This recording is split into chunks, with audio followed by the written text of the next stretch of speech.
Hey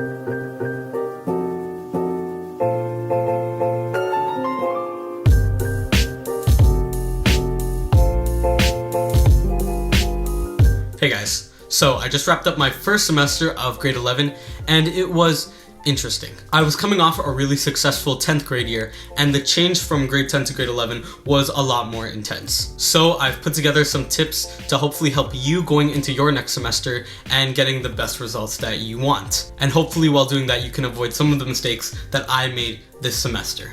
Before we get right into things, it would really help my channel if you left a like and even subscribed if you want more videos just like this one. More videos are on the way, so hit the bell icon if you don't want to miss them. You can also check the pinned comment and the description of the video if you want timestamps on the things that I'm talking about during this video. So, something that I realized this semester is that my time management is pretty trash. I also realized that it's a really important skill that everyone, especially students, should have when they're going forward into another semester or starting off the school year or whatever the case may be. What I'm going to be talking about right here is pretty general, so if you want a more specific video, just let me know in the comments. But the three categories that I'm going to be talking about right now are procrastination, scheduling, and prioritization. So, to fight the ongoing battle that is procrastination, you're firstly going to want to realize is that you're not going to all of a sudden feel motivated to do work. All you're doing is prolonging the inevitable by putting things off. The work won't change what you're doing, only the amount of pressure that you're under and the stress, so you may as well just bite the bullet and just do it. Now, an actionable step that you can take towards doing that is to break it up into smaller chunks that are more manageable and that you can actually do. By doing this, the tasks will be less daunting and it'll be something that you can actually manage, and that way you'll get momentum to take out all the tasks that you have to do to complete that one thing that you actually have to do. Finally, remember that your tasks are easier once you get started.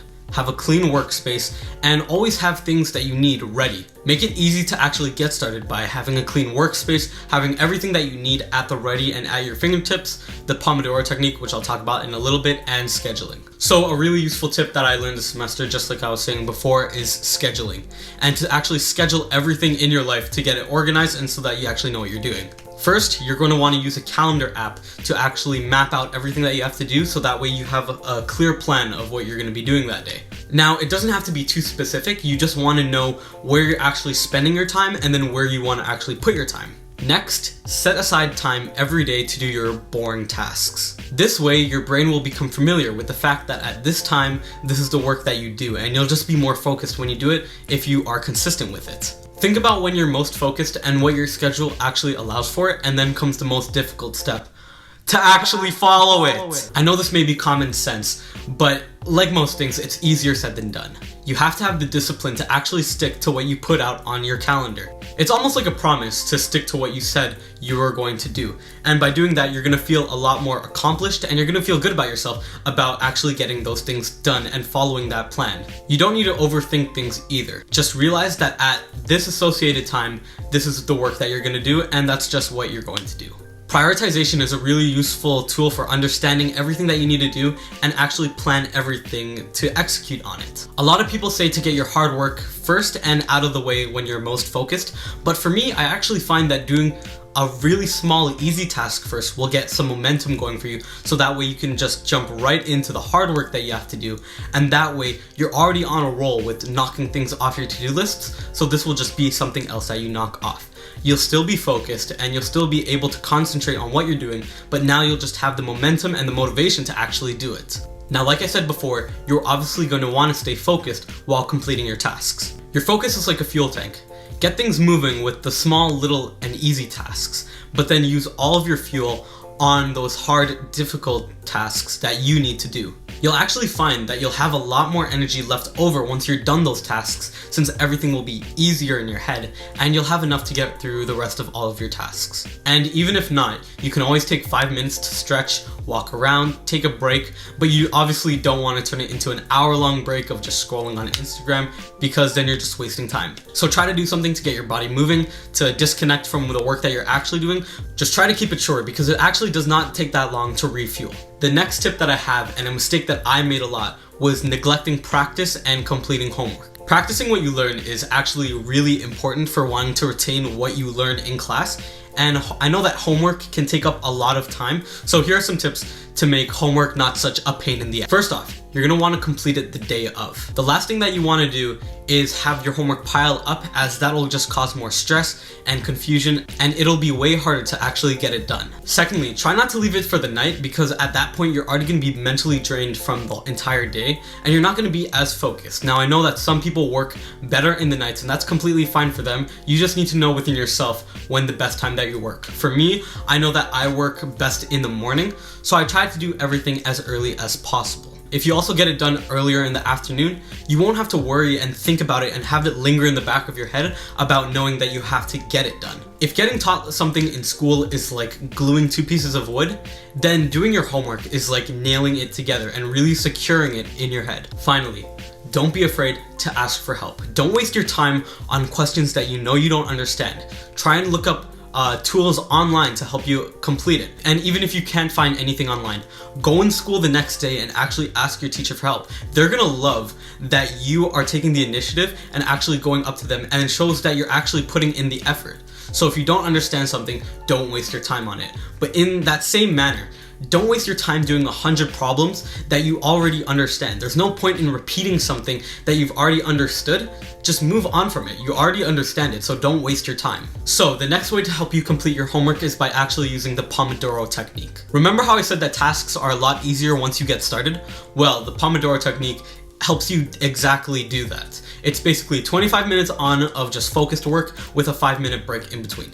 That's it. Make your brain think that it's just an easy 25 minutes of some focused work with a 5-minute break bonus. 25 minutes isn't a long time in the grand scheme of things, so make your brain really think that, hey, it's just 25 minutes. What's that? After getting started, it'll probably be harder to stop once you get momentum and once you get that flow going. So you really just want to make it easy to get started once again. And if you're doing some next level hard work, don't worry, because that 5-minute break is exactly what it is for. It's to give you a little rest, just to refuel yourself, and then you can get back into some focused work. After getting started, you're gonna probably find that it's actually harder to stop. So it's really about making it easy to actually get started with small little 25-minute chunks that you can actually manage. Finally, try and set some time aside every day to complete your homework so that it becomes a habit. This goes back to the importance of scheduling things and prioritizing so that you have a clear plan on your day every day so that it becomes a habit and becomes a routine of what you do every day. Once again, if you make it a habit, it'll be way easier to start because you won't have to think about starting. It'll just be a habit that you do at this time every day. And as a bonus, when you set aside this time, you'll realize that you have a lot more time left over to do the things that you actually want, as long as you're getting that focused work in during that specific time. And the final lesson that I have gained throughout this entire semester is that to try and build effective habits. Habits make things more naturally incorporated into your day and makes you do a lot less of the thinking about doing it. That being said, make things that you actually want to complete a part of your routine. This doesn't just have to be about homework, because you can control whatever goes on in the 1,000 minutes of the day that you actually have. If you want to read more, don't spend 20 minutes scrolling on Instagram. If you want to get the recommended 8 hours of sleep, stop watching that Netflix show and just go to sleep earlier. It's all up to us, and no one is going to keep you accountable on the things that you set out to do. By having a routine and staying consistent with it, you have to do a lot less of the thinking, which again will make it easier to get started. And once you get started, again, you'll be able to focus, get a flow, get momentum, and really get what you need to do done. Now, once you have the habits that you actually want to do, you're gonna want to quit the things that you don't want to do and replace it with those habits. Think about something that interests you, that will benefit you and make you glad that you decided to do it. Now, you're gonna wanna use those things to actually replace the things that you wanna stop doing. This will make it easier for you, because instead of just stopping something and not having anything to do, you'll be replacing it with something that you love and something that you actually want to do. For example, I happen to waste a lot of time on YouTube. To replace that, I started this channel. It's something that I've always wanted to do, and it's something that I just love the process of doing, and it takes away a lot of my time wasted just aimlessly scrolling on YouTube, searching for videos that, in the grand scheme of things, I don't even care about. To give up something that you like doing, but you know that isn't good for you, you're gonna have to replace it with something that you love doing and that is good for you. Because if you replace it with something that you don't love, you're just gonna revert back to what was comfortable, and you're not actually gonna follow through with yourself. So be sure that it's something that you actually like to do. And there you go. Those are my tips for helping you get off to the right start next semester. I hope that these tips help you out, and if I've missed anything, make sure you drop it in the comments so that you can help other people out. Thank you guys so much for watching, and by the way, I just love talking to you guys in the comments, hearing your thoughts and opinions about the video, and even if I've missed anything, you can definitely leave it in the comments for other people to see. Give this video a like and subscribe if you want more videos just like this one, and I hope that you have a really productive next semester. I'm Matt, and thanks for watching.